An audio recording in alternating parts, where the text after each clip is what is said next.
Tu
as fait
Toujours dans la joie d'être au milieu de vous.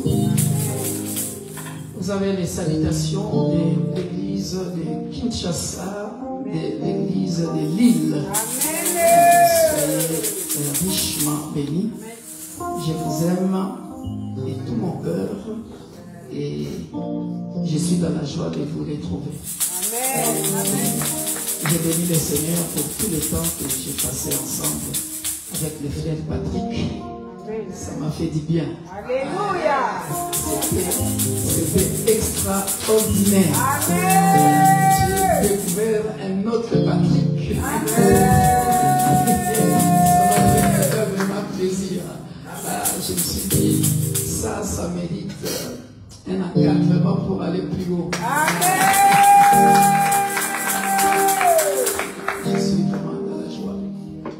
Donc, sans plus tarder par rapport à la circonstance que nous sommes en train de partager, nous tous, la douleur,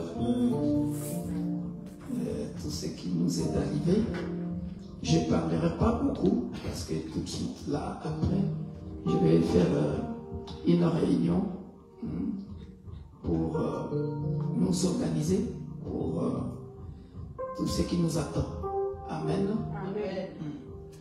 J'aimerais que vous me chantez ce cantique. Gloire, gloire. Ça va?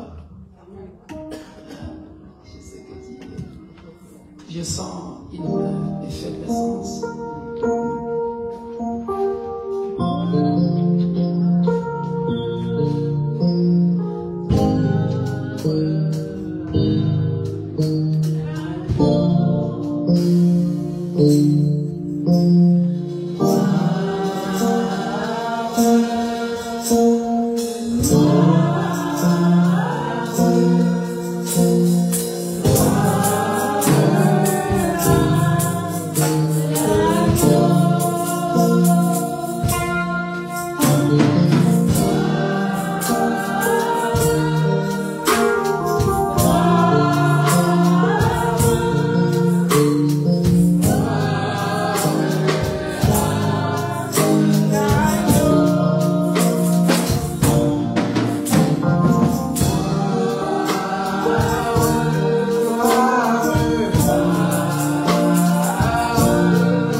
temps, sans demander l'approbation de quiconque que ce soit. Ça, c'est sa souveraineté. Il est Dieu et il n'a aucun tribunal qui peut l'accuser. La Bible dit qu'il lui posera la question. Il saura pourquoi il fait ceci ou cela. Il est souverain. Nous bénissons sa souveraineté. Pour tout ce qui nous arrive, nous bénissons sa souveraineté. Voilà pourquoi dans sa souveraineté, bien-aimé dans le Seigneur, nous ne pouvons que lui rendre toute la gloire. Car il est souverain. Il lui restera d'éternité à l'éternité. Que toute la gloire lui revienne. Par les puissants et glorieux de notre Sauveur et Seigneur Jésus-Christ, nous disons Amen. Amen. Merci beaucoup. Alléluia. Il y a quelques années, je prêchais sur la futilité de la vie ici-bas, en deux parties. C'est un message que je prêchais, la futilité de la vie. Et aujourd'hui, le Seigneur m'a mis à cœur de nous parler sur la vie éphémère. La vie éphémère. La vie humaine est éphémère. La vie humaine est éphémère. Je suis venu nous démontrer pourquoi il faut donner sa vie à Jésus-Christ. Il y a quelques semaines, j'étais en train de prêcher sur les relations humaines. En quatre parties, où j'ai parlé de la relation primordiale avec Dieu. Jésus d'abord. N'importe quelle relation, Jésus, pendant que nous sommes encore ici-bas. La vie humaine est éphémère. C'est ça le titre de notre leçon. Je vais nous donner les passages que nous allons lire avec l'aide du Saint-Esprit. Nous comprendrons, je vais nous expliquer pourquoi et comment la vie est éphémère et pourquoi nous devons nous préparer aux jours, les jours. Cher ami Saint-Esprit, nous voulons parler de ta part. Glorifie ton Saint-Nom, car seul je ne peux rien. Parle à quelqu'un en présentiel comme à distance. Que je disparaisse et que toi seul tu sois celui qui va nous aider à comprendre les Écritures dans les précieux noms glorieux de notre Sauveur et Seigneur Jésus-Christ. Nous disons Amen. Amen. Notre texte de base, pour comprendre que la vie humaine est éphémère, nous sommes dans Psaume 103, verset 15, 18. 3, verset 15 à 18.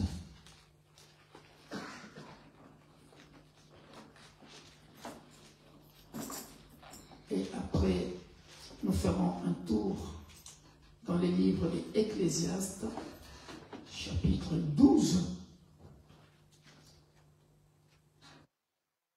15 à 18. On y va tout doucement. Psaume 103, verset 15 à 18. C'est un psaume de David. C'est un psaume que j'aime bien parce que c'est un psaume qui nous donne de l'espérance par rapport à la maladie quand nous sommes malades. Amen. Mais ici, nous allons comprendre ce psaume dans le sens de la vie humaine qui est éphémère. Voilà pourquoi je nous inviterai à évangéliser tout autour de nous pour faire comprendre à plusieurs personnes qui nous entourent, qui n'ont pas encore reçu Jésus-Christ comme leur Sauveur et Seigneur, de les recevoir comme leur Sauveur et Seigneur. Psaume 103, verset 15 à 18. C'est trop fort ce que nous allons lire. Si nous pouvons nous lever pour honorer la parole, regardez, toutes ces phrases, bien-aimées dans le Seigneur, montrent comment la vie sur terre, la vie humaine sur terre est éphémère. On est prêt? Ready, go. L'homme, ses jours sont comme l'herbe. Il fleurit comme la fleur des champs. Lorsqu'un vent passe sur elle, elle ne plus. Et les lieux qu'elle occupait ne la reconnaît plus. Mais la bonté de l'Éternel dure à jamais pour ceux qui le craignent et sa miséricorde pour les enfants de leurs enfants. Et ensuite, on nous dit, pour ceux qui gardent son alliance et se souviennent de ses commandements afin de les accomplir. Parole de l'Éternel. Amen. Nous pouvons nous asseoir. Vous voyez, bien-aimés dans le Seigneur, la vie humaine est éphémère. Dieu nous considère comme un herbe. L'homme, ses jours sont comme l'herbe. Ses jours sont comme l'herbe. L'herbe, bien-aimé dans le Seigneur, c'est comme un grain. Voilà, on arrose, ça commence à pousser, ça fleurit, ça porte des fruits. Et après, tous nous sommes ici en Europe, nous savons ce qui se passe pendant l'automne. Pendant l'automne, nous voyons toutes les feuilles sèchent et ça tombe. Et que ça, quand ça tombe, ça fait quoi? Ça sèche et on ramasse ces feuilles-là. Voilà, ça peut encore constituer de la fumée pour labourer. Et c'est ça la vie de l'homme sur terre. La vie, l'homme, ses jours. Vous voyez, le psalmiste David est en train de nous aider à considérer d'abord Dieu. Vous savez pourquoi? Parce que ces jours, c'est au pluriel. Vous avez vu ça? Il veut dire quoi par là? Il veut dire, pendant les jours de ta vanité, pendant que tu es sur la terre, pendant que tu es sur la terre, pendant que Dieu est en train de te donner le souffle de vie, hein, c'est comme cette herbe-là, pendant qu'on est en train de t'arroser, on est en train de t'arroser, on met de l'eau, on t'arrose, ça ce sont tes jours sur la terre, parce que tu continues de fleurir, tu continues de fleurir, mais sache qu'un jour, après avoir fleuri, regardez ce qui est très important, quand tu fleuris, tu dois porter des fruits. Amen. Tu dois porter des fruits. Et ces fruits-là, c'est ce que Dieu appelle nos œuvres. Ces fruits-là, c'est ce que Dieu appelle nos œuvres. Nos œuvres. Tu vois, Patrick? On a beaucoup parlé au bureau, mais tu ne savais pas que tu me parlais du message que je vais prêcher. Vous voyez, il était prophète aujourd'hui. On a beaucoup parlé. Et il ne savait pas qu'il prophétisait sur le message. Mais les cahiers de la lune ne voyaient pas, tout était caché. Alléluia. Il me disait, moi je ne fais jamais du mal à quiconque, je fais toujours le bien. J'ai été élevé comme ça. Et tout ça, bien aimé, dans le Seigneur, ce sont nos fruits. Nos fruits. Parce que quand l'herbe va tomber, les feuilles là qui vont sécher, bien aimé dans le Seigneur, Dieu en fin de compte, jugera tout un chacun de nous selon ses œuvres. Et ça passe vite, à tel point que nous ne nous rendons pas compte. L'homme, ses jours sont comme l'herbe. Il fleurit comme la fleur des champs. Vous voyez? Lorsqu'un vent passe sur elle, elle n'est plus. Ce vent-là, c'est quoi ce vent-là? C'est lorsque la tempête,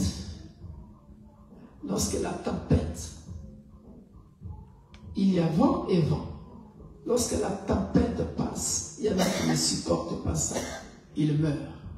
Et ça, la Bible dit, ce sont ceux qui vont endurer jusqu'à la fin, jusqu'au bout, qui auront la vie éternelle. Alléluia. C'est-à-dire, le vent violent peut venir, la tempête peut venir, mais ceux qui sont en Jésus-Christ, de Nazareth, gardent l'espérance. Il y a de l'espérance.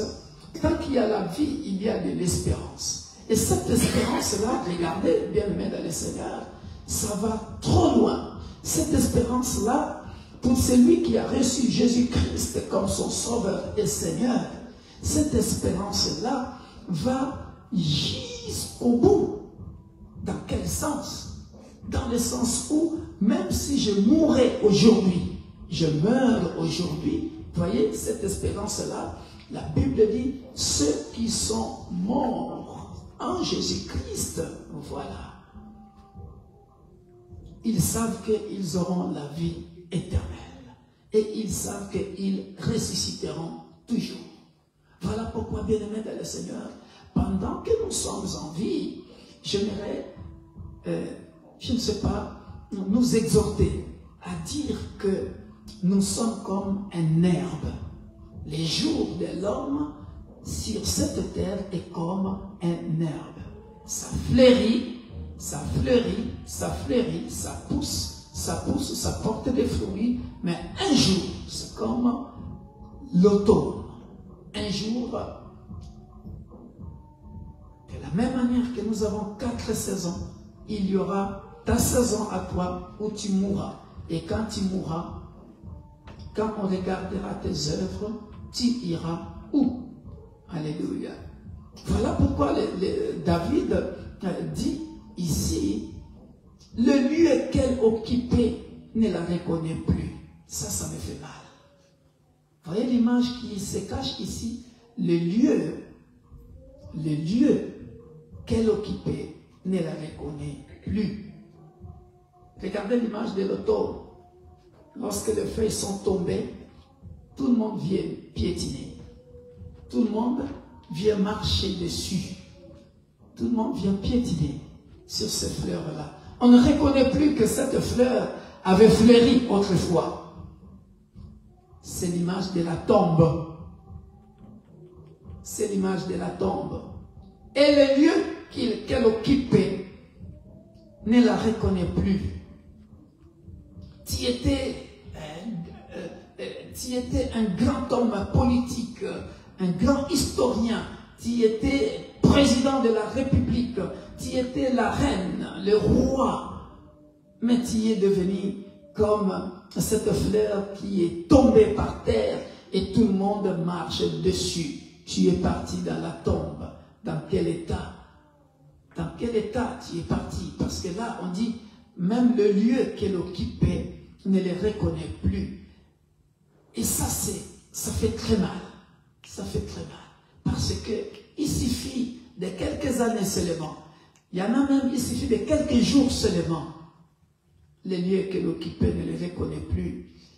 On ne reconnaît plus que... Maintenant, ça devient comme une simple histoire. On regarde, ah, il habitait là-bas. Et un jour, la maison même sera démolie. Ah ouais, avant, à cette époque-là, il y avait un roi qui vivait ici. Ah, à cette époque-là, il y avait un monsieur, il était comme ceci, comme cela, qui vivait ici. Même le lieu qu'elle occupait ne les reconnaît plus. Pourquoi? Parce que le monde avance, le monde ne t'attend pas. L'homme, ses jours sur la terre sont comme l'herbe. La fleur fleurit, alléluia, comme la fleur des champs. Lorsque le vent passe, et l'homme n'est plus, alléluia. Et le vent, c'est comme, on va dire, lorsque le vent souffle, hein, toi aussi tu respires, tu souffles, alléluia. Quand il n'y a plus de vent aussi, au lieu de respirer, aspirer, quand tu meurs, tu tombes et tu deviens rien. Voilà pourquoi Ecclésiaste dit ceci. Ecclésiaste dit dans Ecclésiaste 12, versets 1 à 5. Et on clôturera par Ecclésiaste 6, 12. Mais vous verrez, c'est tellement beau, bien-aimés dans le Seigneur, que nous devons faire attention pendant que nous sommes encore en vie. Ça, c'est Jean chapitre 11, verset 25. Ou Ecclésiaste 12. Ecclésiaste 12. Voilà. Mais c'est pas 15, tu t'es trompé, tu as dit 15 tout à l'heure, c'est pas ça. Oui, on lira ça, 14 et 15. Mais je vais commencer par le verset 3 à 5 d'abord, qui est très important, parce que ça va de pair avec ce que nous venons de lire, pour comprendre que la vie ici-bas est éphémère. Voilà pourquoi nous devons accepter Jésus-Christ comme notre Sauveur et Seigneur pendant que nous sommes encore en vie. Et aussi, ce qui est très très important, bien-aimé dans le Seigneur, après la mort, parce que Jésus, nous disons souvent, Jésus revient bientôt, mais quand tu meurs, c'est là ta fin. Quand on dit Jésus revient bientôt, ce sont des longs messages que j'ai prêchés il y a longtemps. Quand on dit Jésus revient bientôt, cela veut dire tout simplement que les jours de ta mort, pour toi, c'est fini. Il est revenu pour toi, tu es parti. Voilà, tu n'attends pas que la résurrection. Voilà, de quelle manière maintenant tu meurs. Voilà pourquoi Jean 11, 25 dit, moi, je suis la résurrection et la vie. C'est lui qui croit en moi, même s'il meurt, il vivra. C'est ce que tout homme devrait chercher. Vous voyez? C'est ce que tout homme devrait chercher. Parce que la vie humaine, ici-bas, elle est éphémère. C'est comme une fleur, c'est comme un herbe. Tous, sans exception, riches, pauvres, classe moyenne, même les animaux, tous nous mourrons. Alléluia. Regardez ce que Salomon nous dit dans Ecclésiaste, chapitre 12, verset 3. C'est l'histoire d'un jeune homme. Bon, je vais commencer à partir du verset 1 pour que nous puissions comprendre. Il dit ceci: jeune homme, réjouis-toi dans ta jeunesse. Réjouis-toi dans ta jeunesse. Ça, c'est une fleur qui vient de naître. Voyez? Une fleur qui est en train de pousser. Voyez? Réjouis-toi dans ta jeunesse. Livre ton cœur à la joie pendant les jours de ta jeunesse. Marche dans le voie de ton cœur et selon les regards de tes yeux. Mais sache que pour tout cela, Dieu t'appellera en jugement. Vous avez vu ça? Sache que c'est une fleur qu'on est en train d'arroser dans sa jeunesse. Il fait ce qu'il veut. Hein? Voilà pourquoi ici, c'est l'image de ce que la Bible dit dans Proverbe, que élève l'enfant. Alléluia, c'est comme cet arbre-là. Élève l'enfant dans le Seigneur. Lorsqu'il grandira, il ne s'en détournera pas. Alléluia. En Lingala, il y a un adage qui dit, nzete etengama bomwana moyen il y a zongisa ngo ko redresser ngo ezalité, c'est-à-dire c'est une plante est déjà courbée depuis toute petite quoi, hein? Pour redresser ça c'est chaud quoi, voilà. Et c'est cette image là lorsque nous considérons notre vie en Christ. Bannis de ton cœur le chagrin et éloigne le mal de ton corps, car la jeunesse et l'aurore sont vanité. Bien-aimés, à cause de la vie que nous menons ici sur terre, nous embrassons facilement le mal, au lieu de nous éloigner du mal. Alléluia. Alors que, bien-aimés dans le Seigneur, les signes du temps de la fin, les signes qui montrent que Jésus revient, sont apparents. Tu n'as même pas besoin de lire la Bible. Tu n'as pas besoin de lire Matthieu 24, où on parle des signes des temps de la fin.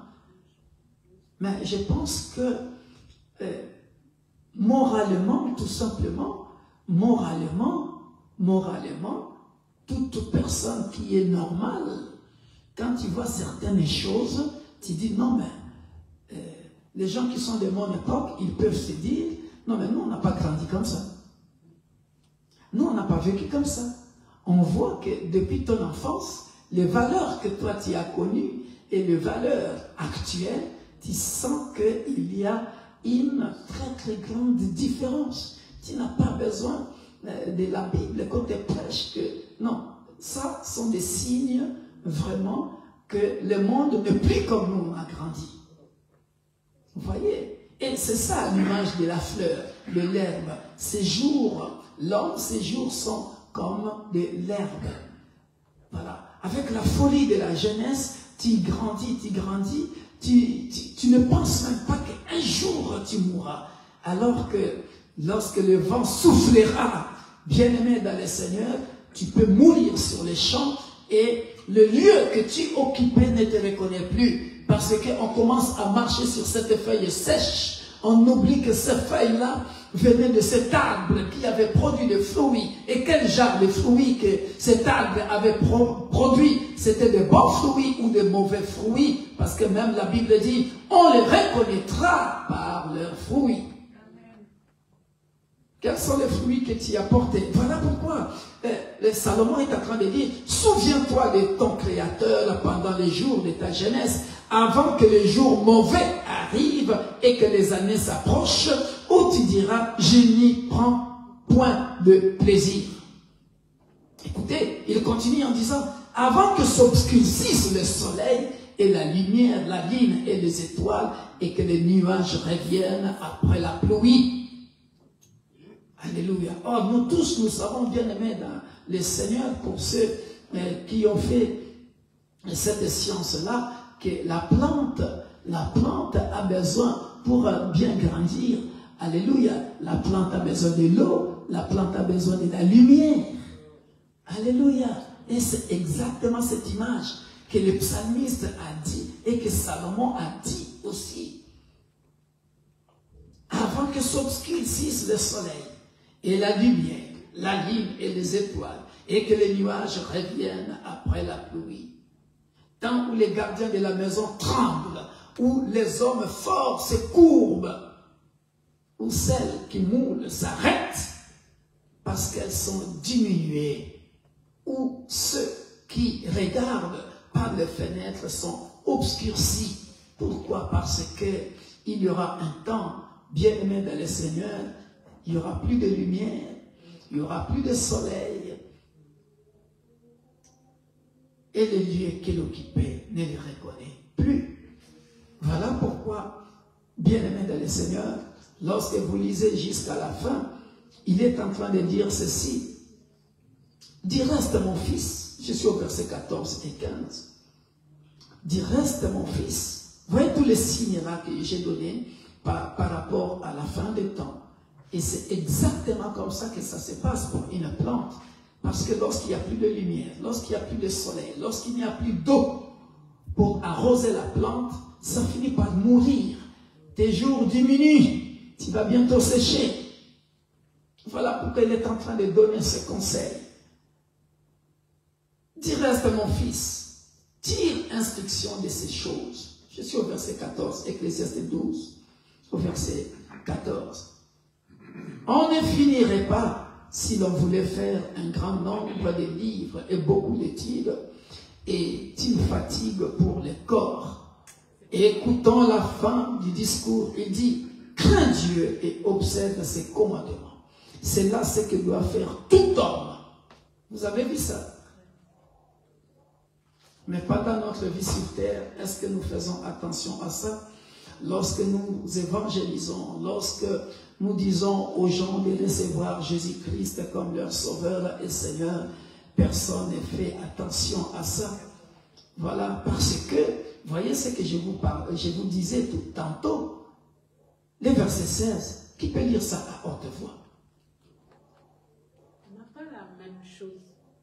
Toi, tu as lu 13. Chez nous, c'est 13.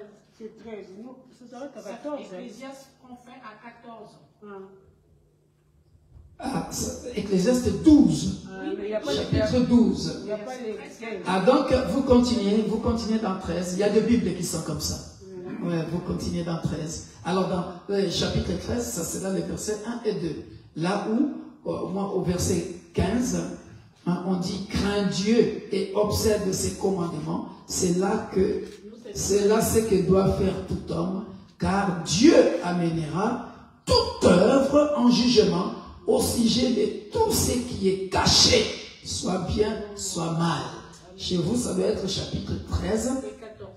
Et 14. Et 14. Ce que tu as lu, c'est 13 et 14. C'est 13 et 14. Ah, voilà. Donc, ça dépend des versions, de la Bible. Voilà. Au moins, maintenant, vous savez ça. Moi, c'est Scofield, hein? La Sainte Bible, Scofield. Nous, c'est Louis II. Vous, c'est Louis II. Bon, au moins, vous le savez, parce qu'il y a beaucoup de versions. Il y a beaucoup de versions. Voilà. Donc, soulignez ce passage-là. Hein? Chez moi, c'est 16. C'est chez vous. Car Dieu amènera toute œuvre en jugement au sujet de tout ce qui est caché, soit bien, soit mal. Alléluia.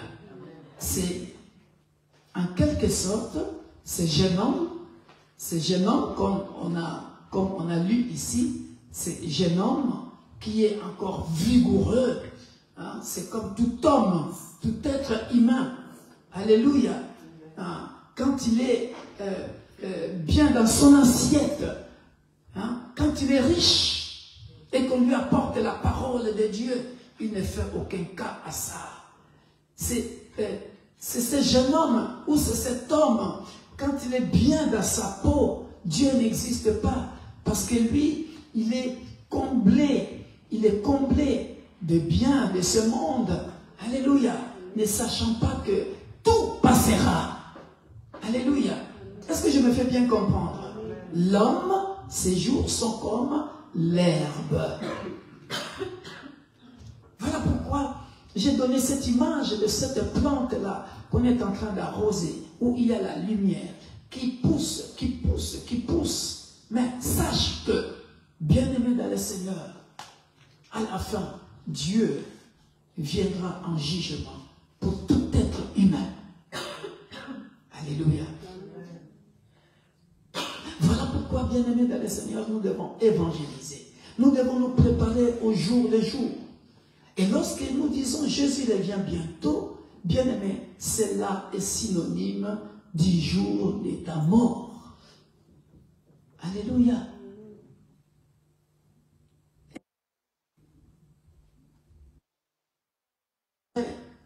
En disant ceci, dans Ecclésiaste 6, verset 12, ça encore, c'est trop fort.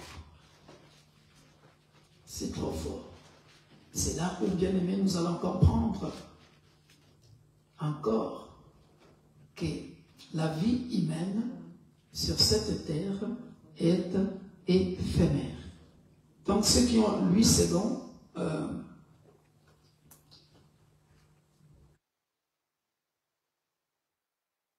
parce que là, par rapport à moi, le verset 12, c'est le dernier verset. Vous, ça doit être le chapitre 7, verset 1.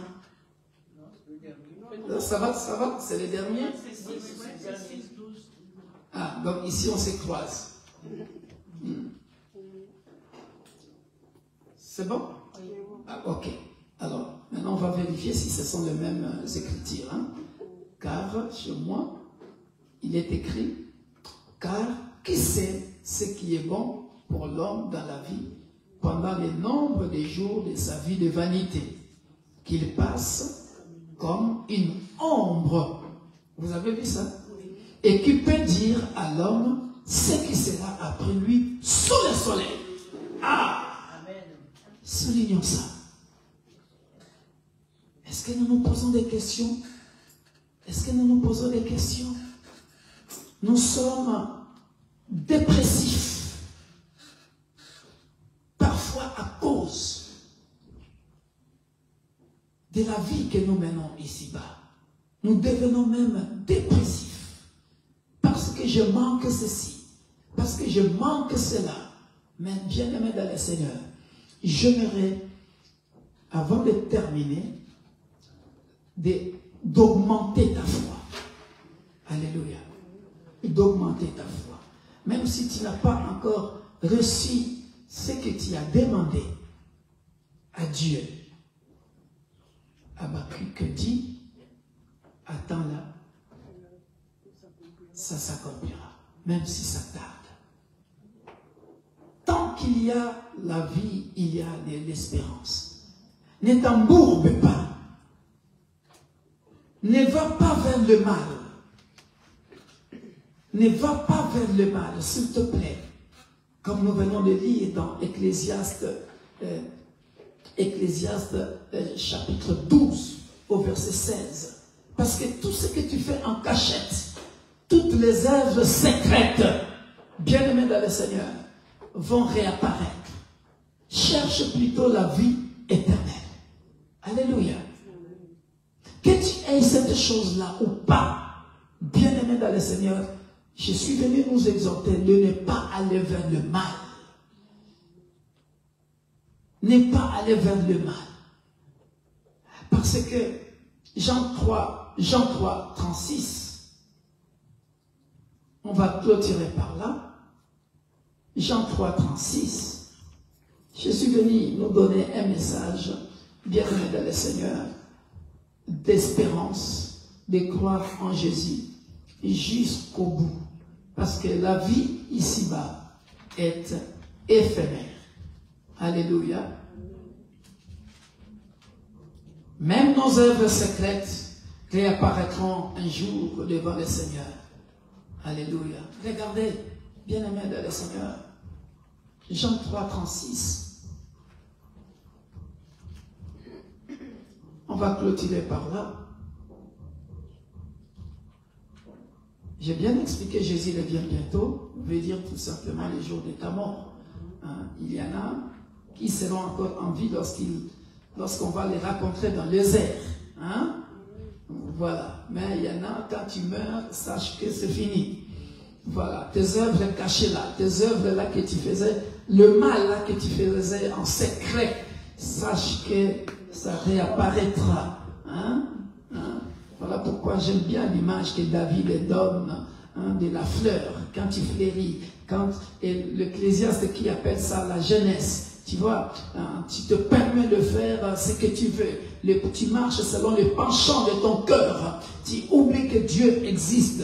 Viens donner ta vie au Seigneur, tu ne veux pas. Parce que tu as encore cette fougue-là de la jeunesse.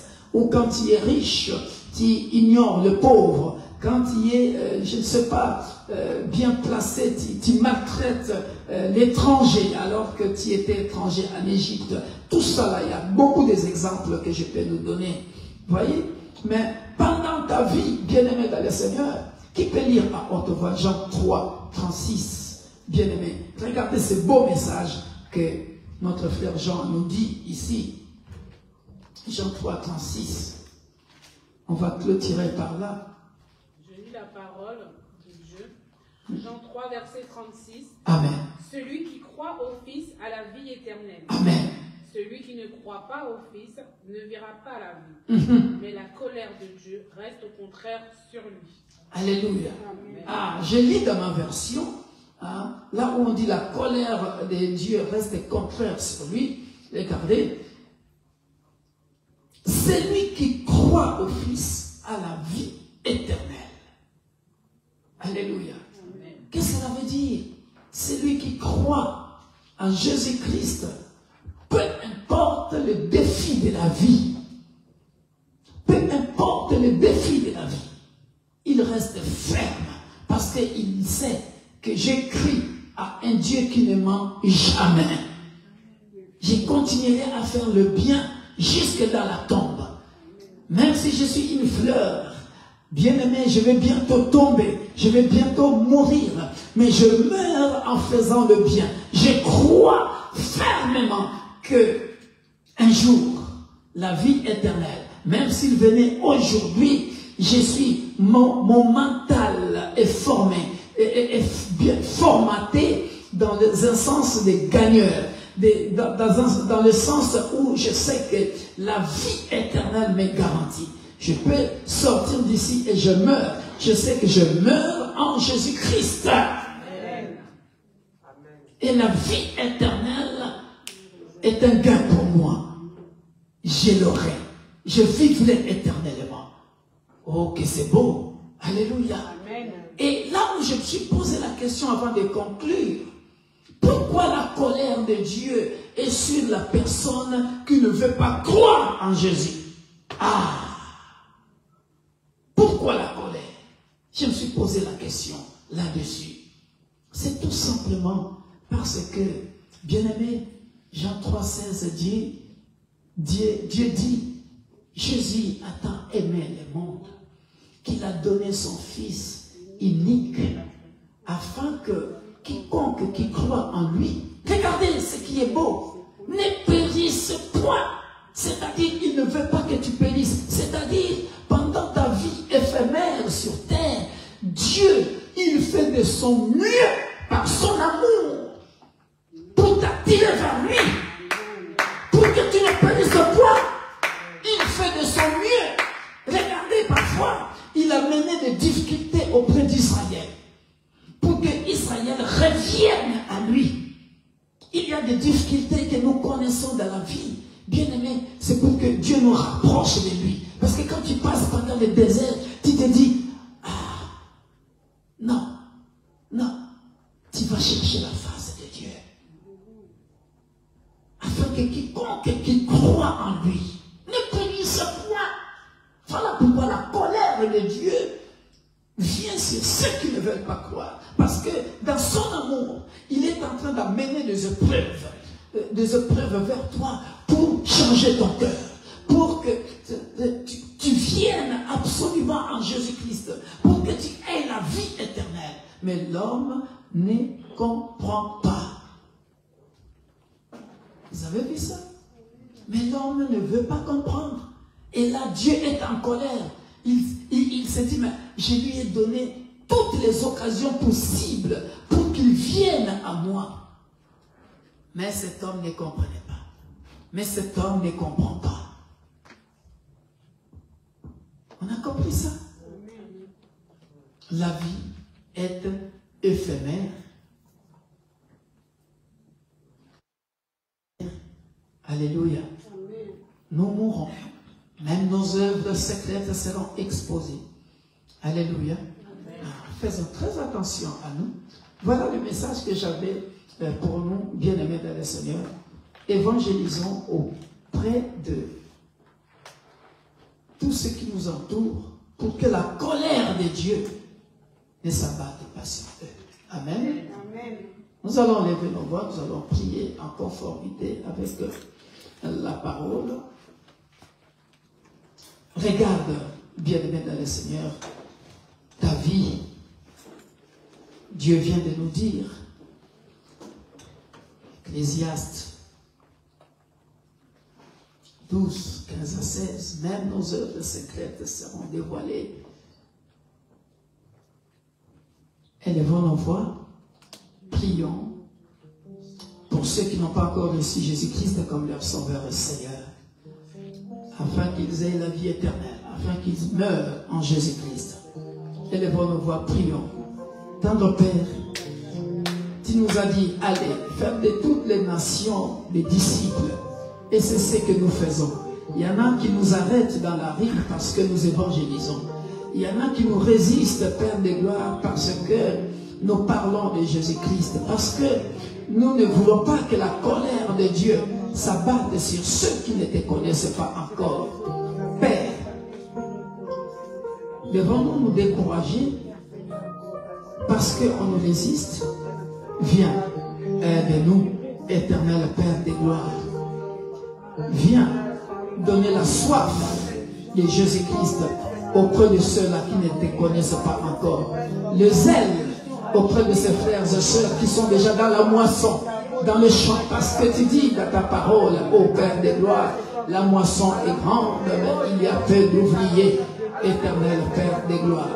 Et encore, mon Dieu, mon roi, à ceux-là qui ne te connaissent pas encore, éternel, tu es capable de transformer leur cœur selon Ézéchiel.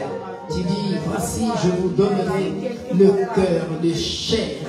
Oh, je ôterai au milieu de vous le cœur de pierre. Parce que lorsque nous évangélisons, oh, combien de cœurs de pierre que nous raconterons, oh, qui nous posent même la question, qu'est-ce que Jésus te donne? Alors que, Père de gloire, nous partons partout évangéliser, apporter le nom de Jésus-Christ auprès des nations, afin que, Père de gloire, des gens viennent à toi, afin que quiconque qui croit en toi ne périsse point. Ô Père de gloire, dépose encore le zèle auprès de ton peuple, afin de ne pas baisser les bras, parce qu'il y a encore beaucoup qui ne te connaissent pas encore. Voilà pourquoi, éternel, nous venons auprès de toi recommander ceux-là qui ne te connaissent pas encore entre tes saintes mains, afin que tu puisses utiliser, Père de gloire, l'enseignement de cet après-midi ou de ce matin pour transformer, pour amener quelqu'un, Père de gloire, dans la moisson, dans le royaume, pour avoir la vie éternelle et que la gloire revienne à toi, dans le puissant nom précieux, glorieux de notre Sauveur et Seigneur Jésus-Christ. Toute l'assemblée, nous disons Amen. Amen. Soyez bénis.